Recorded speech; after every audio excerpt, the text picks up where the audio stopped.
Viewer discretion advised. Images are used for illustration purposes only. Some marriages end with a divorce, some with quiet resignation.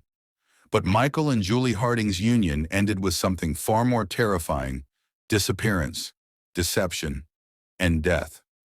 Welcome to another chilling episode from The Untold Trace. If you're new here, subscribe, hit the notification bell, and stay with us as we dive into a story that starts like a love story, but ends in horror. Julie Harding was the type of woman who radiated calm. She was the kind of person others called warm-hearted, loyal, and too forgiving for her own good. A veterinary doctor by profession and an army wife by marriage, Julie had spent most of her adult life moving from state to state with her husband, Michael Harding, a former military intelligence officer turned defense contractor. Michael, on the surface, seemed like the American dream: strong-jawed, well-dressed, articulate, and quietly intelligent. He was the kind of man who charmed both civilians and soldiers alike. But behind that careful charisma, those who knew him best often whispered a different name for him: control freak. They met in 2002 in a military-sponsored event in Virginia. Julie was still a vet student doing volunteer work with service dogs. Michael was already 3 years into his intelligence career. It was a whirlwind romance, the kind that grabs hold and doesn't let go. Friends described them as inseparable, but in hindsight, that word feels more like a warning than a compliment. For years, they moved as one: military bases, overseas postings, suburban homes in the states they barely got to know before the next deployment. But the price of that unity, Julie would later admit to close friends, was steep. Michael made the rules, Michael held the keys, and Michael kept secrets. It wasn't until 2017, when they moved into a quiet suburban neighborhood in Nolensville, Tennessee, that the cracks started showing, at least publicly. Neighbors noted how Julie seemed to be out more, walking dogs alone, attending community meetings, smiling less. She'd always been polite, but now there was a guardedness to her, an edge. She began volunteering more hours at a nearby animal shelter, often staying well past midnight. Michael, on the other hand, seemed to be everywhere and nowhere. He wasn't seen at barbecues or town hall meetings. Some neighbors thought he was away on classified missions. Others weren't so sure he ever left the house at all. Then, in late 2021, something changed. Julie told a colleague at the vet clinic that she was getting her life back. She'd started attending therapy, and she hinted that she was planning a clean break. That phrase would echo tragically later. She also started documenting things: texts, phone calls, financial statements. A friend said she even had a burner phone, a precaution she took after Michael allegedly hacked into her emails by accident. In May 2022, Julie quietly filed for divorce after 20 years of marriage.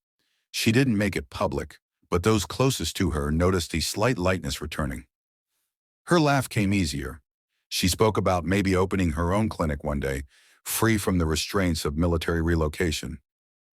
But Michael wasn't laughing, and he certainly wasn't letting go. By October 2022, Julie had moved out into a small rental property in Murfreesboro, Tennessee. It was modest, just 2 bedrooms and a garden patch, but it was hers. She even adopted another rescue dog and named him Chance. As symbolic as it sounds, she told her neighbor, "This little guy is my second chance." Then came November. Julie missed a follow-up court hearing related to the divorce proceedings. Her lawyer tried calling, no answer. Emails bounced back. Her office said she hadn't shown up in 2 days, which was unusual for someone so committed to her patients. On November 27th, a missing persons report was filed. The last confirmed sighting of Julie was 3 days prior. A doorbell camera in her neighborhood captured her unlocking her front door just after 9 p.m. She looked tired but calm. She was carrying a bag of groceries and a file folder under her arm. That was the last anyone saw of her. Authorities quickly focused on her estranged husband, Michael. After all, separation periods are statistically among the most dangerous times in abusive relationships. But when police arrived at Michael's property, things took a bizarre turn. Michael claimed he hadn't spoken to Julie in over 2 weeks. He appeared cooperative, offered to share phone records, and even allowed a quick search of his home. though certain rooms, like the basement, were conveniently under renovation. Investigators couldn't detain him. There wasn't enough. 2 days later, Michael Harding was found dead in his truck, parked outside a remote lodge in Kentucky. Gunshot wound to the head.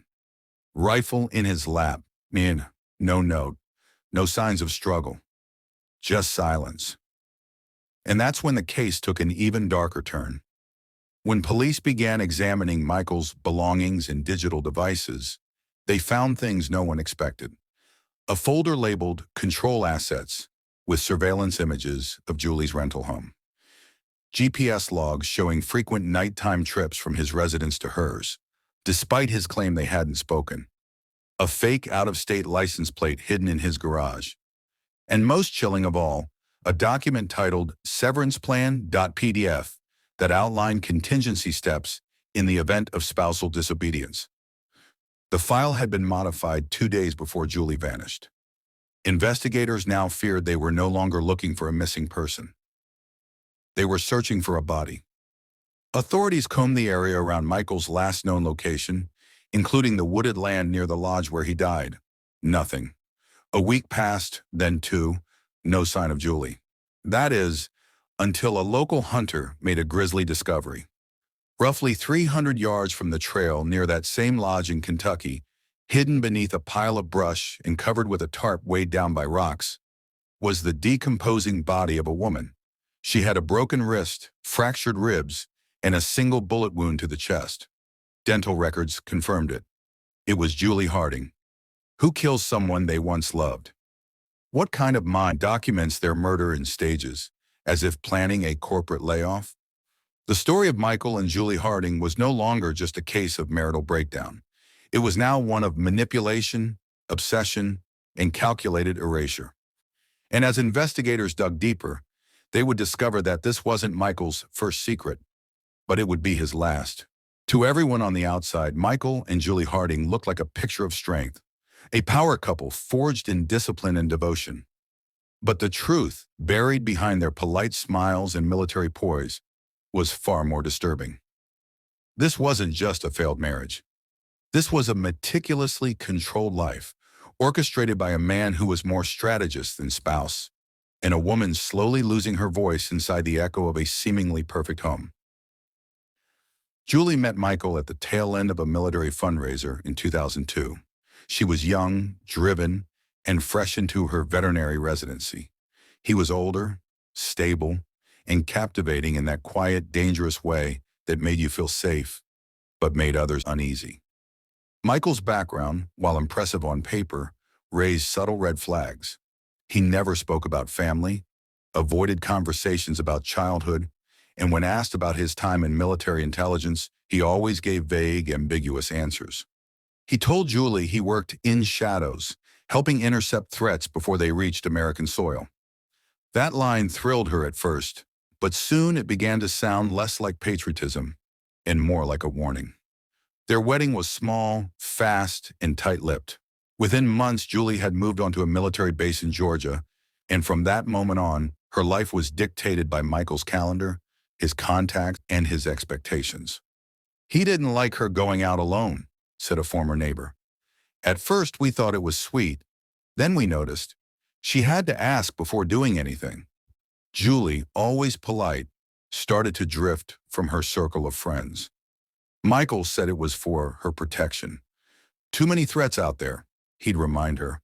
But the real threat, it turns out, was already inside their home. Michael installed security systems on every home they lived in. Not unusual for someone with a defense background. But these weren't just your average doorbell cams.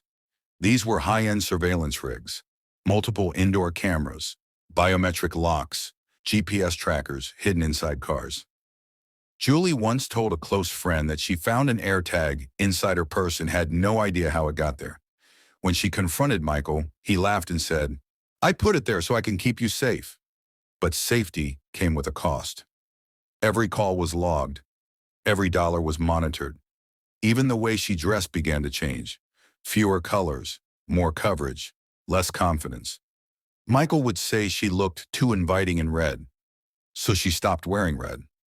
Julie continued working part-time at vet clinics, but Michael insisted on handling her finances. She had a debit card, but every purchase triggered a notification on his phone. Over time, she began withdrawing cash and storing it in hidden jars, some in closets, others in the lining of old purses. She wasn't planning a secret escape. Not yet. She was simply trying to breathe. In 2013, Michael received a contract position that took them overseas, Germany, then Italy, then briefly to Jordan. During that period, Julie seemed to vanish entirely from her social circle. No posts, no calls, no holiday cards. When they returned stateside in 2016, those who knew her said she looked thinner, quieter, always scanning her surroundings. One friend described it as living like a ghost. Julie began writing a journal, small, spiral-bound notebooks she kept hidden inside hollowed-out books. The entries weren't long, just bullet points, but they painted a chilling picture of her world. He reviewed my texts again, said I was too friendly, asked if I was recruiting enemies. Don't know if he was joking. He showed me a folder with all my login passwords. I never gave them to him. The journal revealed more than paranoia. It revealed surveillance disguised as love and control packaged as care. By 2018, things reached a breaking point. Julie discovered an email Michael had sent to a former colleague, an odd, rambling message about contingencies and pre-authorized methods. She didn't understand the jargon, but one phrase stood out. In the event that subject JH becomes non-compliant, subject JH, her initials, her life reduced to a designation in what looked disturbingly like a military-style contingency protocol. That same week, Julie visited a divorce attorney under a fake name, seeking information only. She didn't go through with it. Michael had access to their joint bank statements, and any legal activity would raise flags. Instead, she waited. She planned. She told herself, when it's safe, I'll go. That moment came in late 2021 when Michael was hospitalized briefly due to a vehicle accident. Julie used that window to retrieve documents, open a P.O. box, and secure a second phone. That's when she began to learn just how deep Michael's manipulation ran. He had opened credit cards in her name. He'd set up forwarding addresses to intercept her mail. He even had an app installed on her work tablet that mirrored her keystrokes. When she finally filed for divorce in May 2022, she didn't tell Michael directly. She let the paperwork do the talking, but she underestimated the storm that would follow. Michael began appearing unannounced at her new address, always under the guise of checking on her. Neighbors said he'd sit in his car for hours. One reported him to the police after seeing him photograph Julie's trash cans and mailbox. Julie filed for a restraining order, but Michael had already anticipated it. He claimed she was mentally unstable, filing false reports to sabotage his government clearance. That was always Michael's talent, twisting the narrative. He weaponized logic, manipulated records, made victims seem like aggressors. And he almost got away with it. After Julie's body was found in late 2022, investigators reopened several overlooked records. A storage unit in Kentucky registered under a fake name led to a disturbing find. Blueprints of Julie's rental property, detailed surveillance logs, timestamps, and a list of her weekly routines, down to when she walked her dog. Inside a safe in Michael's home, authorities found something even darker. A USB drive labeled compliant versus non-compliant. It contained folders, each folder named after a person. Julie's was the only one marked with a red star. No one knows what the other folders were for. Family members? Past relationships? Potential targets? To this day, those files remain under sealed investigation. It would later be revealed that Michael had been under quiet review by military authorities years before his death, suspected of inappropriate intelligence use, data tampering, and unauthorized behavioral analysis on civilians. But the inquiries were always shut down. Too little proof, too many connections. Michael and Julie's story isn't just about a failed marriage. It's about the chilling depths of psychological control and the bureaucratic cracks that allowed a trained manipulator to slip through again and again. Julie tried to get out. She documented everything. She followed every legal step. But sometimes, when monsters wear the right uniform and speak the right language, even the system turns a blind eye. And in this case, that blindness was fatal. When Julie Harding didn't show up for her shift at the clinic on November 24th, 2022, her coworkers initially assumed she was taking time off for the holiday. It was Thanksgiving weekend. People were traveling, visiting family. But when the following Monday came and went, no calls, no texts, no appearances, that concern turned into something colder. Worry. She hadn't even taken her dog Chance with her. That was the first red flag. Julie loved that dog. She took him everywhere. For her to leave without him was like leaving behind a limb. Something was wrong. The missing persons report was filed on November 27th by her friend and fellow veterinarian, Dr. Elise Warren. Elise told police that Julie had become increasingly paranoid over the past few months, checking locks multiple times, setting up new cameras around her rental home, and asking her to hold on to a USB drive, just in case something happened. That USB would later prove crucial. But in that moment, it was just a chilling breadcrumb in a trail no one wanted to follow. Police officers from the Rutherford County Sheriff's Department conducted a welfare check on Julie's property that same day. The front door was locked, mail had piled up, lights inside were off, her car was still in the driveway, and her phone pinged its last signal 2 nights earlier around 10:12 p.m., just minutes after a neighbor's Ring doorbell recorded her walking into the house with groceries. Inside, everything appeared undisturbed at first glance. Groceries were still in the bag, half put away. A container of dog food was open near Chance's bowl. A bottle of wine sat unopened on the counter next to a single wine glass. Julie had come home, but she never left. There were no signs of forced entry, no broken locks, no blood, but there was something investigators did find, something deeply unsettling. Julie's bedroom closet door was slightly ajar. On the floor sat a duffel bag packed with clothes, toiletries, a burner phone, and a printed map of local motels. Next to it, a handwritten note. "If I don't leave soon, I might never leave." Investigators now suspected she was in the process of fleeing, but someone had gotten to her before she could. Suspicion turned immediately to Michael Harding, the estranged husband, trained intelligence officer, recently spotted in the area. According to GPS data from traffic cameras and toll checkpoints, Michael had been in Murfreesboro at least 3 times that week. When officers approached him at his home in Lebanon, Tennessee, Michael maintained a calm and cooperative demeanor. "I haven't seen Julie in almost a month," he said. "She didn't want contact. I respected that. She wanted out. I gave her space." He even provided an alibi for the night Julie disappeared. Dinner with a colleague at a bar in Nashville, followed by a late return home, confirmed, at least partially, by a grainy CCTV camera outside the bar. But something didn't add up. Michael's phone data told a different story. Cell tower triangulation revealed his device had been near Julie's residence on the night she disappeared, between 9:45 p.m. and 10:20 p.m., almost perfectly matching the window between her last sighting and her phone going dark. When confronted, Michael claimed it must have been a GPS anomaly or a possible issue with data syncing. But by now, detectives were growing less patient. A search warrant was drafted. Before it could be executed, Michael vanished. 2 days later, a maintenance worker at a remote hunting lodge in Barron County, Kentucky, reported a suspicious vehicle parked outside one of the cabins. Inside the truck was Michael Harding. Lifeless, slumped over, a gun between his knees. A single shot had torn through his jaw and out the back of his skull. There was no suicide note, no digital message, no final call. But in the glove compartment was a flash drive, labeled backup. That drive changed everything. It contained a folder structure eerily similar to what Julie's friend Elise had mentioned. Folders labeled with code names, surveillance logs, tagged dates and locations, screenshots of text messages, and photographs of Julie in and around her neighborhood. There were also internal notes. November 19th, confirmed nightly routine, dog walk 9:15 p.m. Leaves lights on in kitchen and back porch.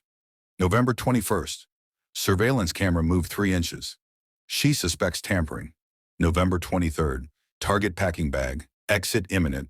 Target, exit, surveillance. It read like a military operation file. Only this mission wasn't abroad. When it was in his own backyard. And Julie was the target. As horrifying as the contents were, there was still no physical evidence of what had happened to Julie. Detectives now believed Michael had killed her. But where was the body? The area around the Kentucky Lodge was massive, stretching into state park land, thick with pine and dead underbrush. A search was launched with K-9 units and volunteers. For 5 days, nothing. Then on the 6th day, a hunter stumbled upon a foul odor near a ravine just 300 yards from the trail. He assumed it was a deer carcass, until he saw the tarp and then the boot. Julie had been hidden beneath layers of brush and plastic. Her body was already in the early stages of decomposition, but the forensic report revealed the manner of death. Gunshot wound to the chest, close range, fractured ribs. Likely death occurred within an hour of last being seen alive. She never made it out of that house. Michael had followed her, waited, and taken her life before she could start over. Police now turned their attention to what they missed, what they should have seen. Reviewing their initial visit to Michael's home, it became clear that certain rooms had been off limits. Under renovation had been his excuse, but investigators later found that those rooms, specifically the basement and garage, had been scrubbed clean with industrial-grade chemicals.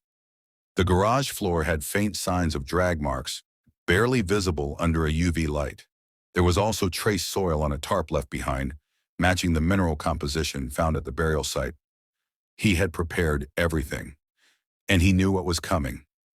The FBI later confirmed that Michael had used burner phones and VPNs to obscure his movements. He purchased equipment under aliases.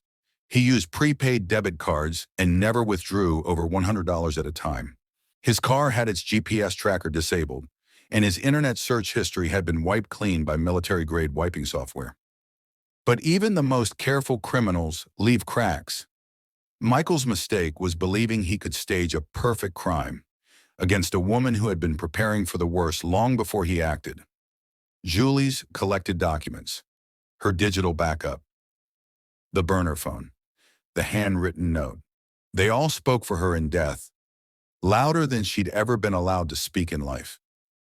In the aftermath of the investigation, the question wasn't just, what happened to Julie? It became, how many signs were missed? Why weren't her complaints taken more seriously when she filed for a protective order? Why did authorities fail to act when she reported being followed? Why was Michael allowed to manipulate legal proceedings so easily? It was a devastating reflection of a larger systemic issue, when trained abusers use the language of credibility to dismantle the voices of their victims. Julie did everything right, and still, it wasn't enough.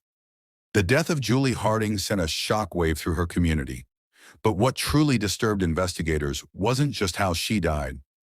It was who killed her, and what else he may have done before. The world had only just begun to understand who Michael Harding really was. And what they found peeled back a mask carefully worn for over 2 decades. This was not just a calculated husband. This was a man with a pattern, a past scattered with red flags, sealed files, and whispers that never made it to a report. Until now. After Michael's death and the discovery of the severance plan files, law enforcement reached out to military contacts for further intel. Michael had spent over 18 years in military intelligence before transitioning into private contracting. According to official records, he specialized in threat assessment, psychological profiling, and black site interrogation logistics. But there were classified shadows even those records couldn't erase. A retired Army colonel who spoke on condition of anonymity recalled Michael as the kind of guy who knew just how far he could go without leaving fingerprints. His nickname during covert operations, the Ghost. He wasn't the man who pulled the trigger in the field. He was the man who built the plan, monitored the behavior, anticipated reactions, and moved silently through people's lives. It was the same skill set that allowed him to manipulate Julie for years, without so much as a bruise or a scar. Julie wasn't the first woman to fall under Michael's control. In 2010, during their time stationed in Italy, Michael was involved in a low-profile investigation related to a woman named Teresa Langley, a civilian contractor who worked on language operations. The case was hushed and ultimately closed after Teresa was found dead in an apparent accidental overdose. At the time, Teresa and Michael were not romantically linked, at least not publicly. But years later, private emails between the two were uncovered through a deep forensic analysis of Michael's recovered hard drives.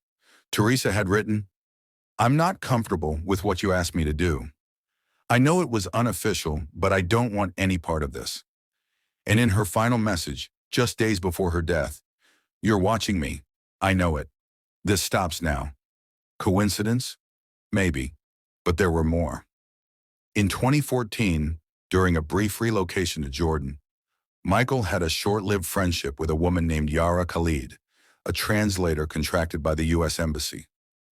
A friend of hers recalled seeing Yara upset one evening after receiving what she described as a chilling threat. The threat?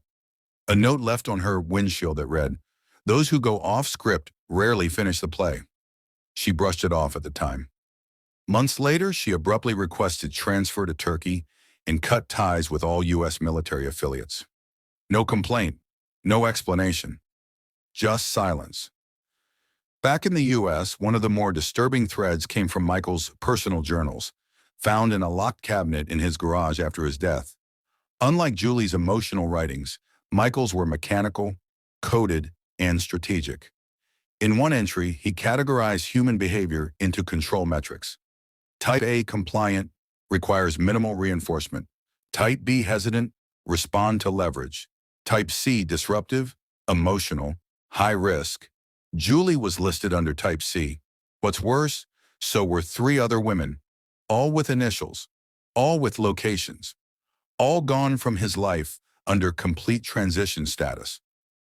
What did transition mean? Did it imply relocation, emotional detachment, or something far more chilling? Authorities may never know. The deeper the investigation went, the more investigators began to ask, was Michael Harding a serial manipulator operating under the legal camouflage of government work? Was he a man who practiced psychological warfare not just on foreign targets, but on the people in his personal life? And how many people did he push, without ever pulling a trigger? Julie's family, broken but determined, began pushing for the release of previously sealed military records. With the help of a legal team, they filed for access to Michael's internal conduct reviews. The documents were revealing. At least 3 complaints had been lodged against Michael between 2007 and 2015 for behavioral overreach, unauthorized profiling, and invasive surveillance on non-military personnel. One of the internal memos from a high-ranking officer read, "Harding shows signs of over-identification with field control tactics. Strong manipulative tendencies observed in both professional and personal interactions. Recommend reassignment to non-personnel specific duties." But instead of reassignment, Michael was promoted, moved to a more secure division, given access to broader tools of manipulation. The system had enabled him. In another harrowing discovery, digital files from Michael's cloud storage revealed he had created simulations, digital models, of Julie's behavior. Using timestamps, GPS data, voice recordings, and message analysis, he attempted to predict her reactions under various scenarios. It was disturbing, almost inhuman. Julie's model, as he labeled it, had branches like threat detection response elevated, anxiety triggers from loud voices or sudden movement, escape potential high, independent income, new contacts, court support, emotional weakness, dogs, loyalty, fear of confrontation. It wasn't a marriage. It was a mind prison. And Julie had become a case file to be manipulated, managed, or, if necessary, erased. The chilling part? Julie suspected it. In one of her final voice notes, stored on her burner phone and backed up by her friend Elise, she said, "I don't think I'm dealing with a husband anymore. I think I'm dealing with a handler. Someone trained to break people. And he's breaking me, piece by piece." That voice note became the haunting centerpiece in the documentary court records, later used to advocate for new protective laws. It was a cry for help the world ignored, until it was too late. By February 2023, Julie's story had become a national conversation. News stations picked it up. Advocacy groups for domestic violence survivors demanded reform. And military investigators launched internal audits of all past personnel with psychological operations backgrounds working in civilian environments. Julie Harding, in death, had done something few victims ever get to do: expose the abuser completely. But justice came at the highest cost. Michael's case was officially closed as a murder-suicide, but the ripple effects continued. Investigators believe there may still be survivors, women who crossed paths with Michael and lived to tell the tale but were too afraid to come forward. Some might still be watching this story unfold. And to them, we say, come forward. Your story matters. And maybe, just maybe, Julie's story can protect someone else. Julie did everything right. She documented, she reached out, she filed reports, and still she died alone, hunted like a target, buried in the woods by the one person who vowed to protect her. Statement from Julie's sister at her memorial, January 2023. Julie Harding's story was no longer just personal. It became national. It became policy. And for law enforcement, the courts, and thousands of survivors watching, it became a turning point. But before the healing came the fallout. And it started with one terrifying question. What if Michael Harding had lived? In the wake of his suicide, investigators were left to piece together a case that would never see trial, but still had to be proven. Julie's family demanded answers. Her community demanded transparency. And the nation, now aware of how deeply Michael had embedded his control, demanded justice, even posthumously. Law enforcement formed a joint task force between Tennessee State Police and the FBI's Behavioral Analysis Unit, not to prosecute but to learn, to understand how someone like Michael could have bypassed every red flag, every report, and every legal defense. The conclusion? Michael Harding wasn't just smart. He was systemic. In the weeks following the case closure, media outlets began to dig, and what they found widened the scope far beyond one broken marriage. 3 sealed domestic incident reports were unsealed, each filed by Julie in various states they lived in, all dismissed for insufficient evidence. One judge in Georgia in 2016, after denying Julie's emergency protective order, wrote, "No threat confirmed. Accusations appear exaggerated given defendant's military service and clean record." A family court transcript from 2022 revealed that when Julie filed for divorce, Michael's legal team countered with claims of mental instability, citing her therapy visits and her use of a burner phone as proof she was paranoid. It was a textbook case of institutional gaslighting. The system wasn't just blind to Michael's tactics, it often enabled them. Julie's family launched a civil case posthumously against Michael's estate in early 2023, not for financial gain, but to expose what was hidden. In that trial, Harding v. Estate of Michael Harding, her family's legal team presented audio clips of Julie speaking to therapists about Michael's threats, photos of Michael's hidden surveillance logs, testimonies from 3 former acquaintances of Michael who claimed to have received similar manipulation or intimidation. But the most powerful moment came from a recovered note written by Julie just weeks before her death. Tucked inside her journal, it read, "If something happens to me, know that I fought. Know that I screamed in every way I could. And if the world didn't hear me, please make them listen now." That line became the case's closing argument. It was also printed on shirts, banners, and protest signs in front of government buildings across Tennessee. And people were listening. By mid-2023, the Julie Harding bill was proposed in 3 states: Tennessee, Kentucky, and Georgia. The bill included mandatory digital forensics in domestic violence cases involving tech professionals, stronger protections for abuse survivors dealing with partners who have military or intelligence backgrounds, and a clause that prohibits judges from dismissing protective order applications solely on the basis of the accused's public service record. The bill passed in Tennessee by unanimous vote. It was the first major legislation in the state to directly address coercive control and surveillance abuse. Julie's name was etched into law. But the emotional scars remain. Julie's sister, Amanda Harding, has since become a leading voice in domestic violence advocacy. In interviews, she recounts how difficult it was to convince others that Julie was in danger. People would say, "He's so calm, so logical." That's the problem. The calm ones don't yell. They erase, quietly, systematically, until you're gone. Amanda now leads seminars for law enforcement on recognizing invisible abuse, where control isn't physical, but digital, psychological, and bureaucratic. She shares Julie's journals, her burner phone recordings, her timeline. She shows how a victim can live in a prison with no bars, and how some monsters look like husbands. Meanwhile, survivors across the country began to speak out. Women, and a few men, who watched Julie's story unfold, came forward with eerily similar experiences. One woman in Arizona revealed her ex, a former Navy cyber specialist, used mirrored apps to read her messages and anticipate her every move.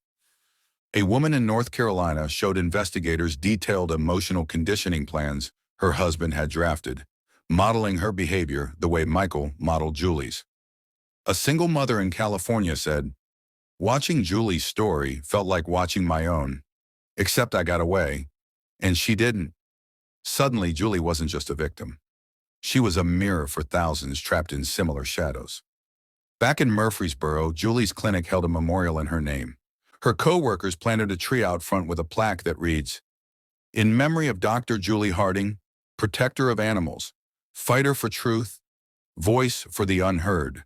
Her dog, Chance, was adopted by her close friend Elise and still walks the neighborhood every evening, alone but never forgotten.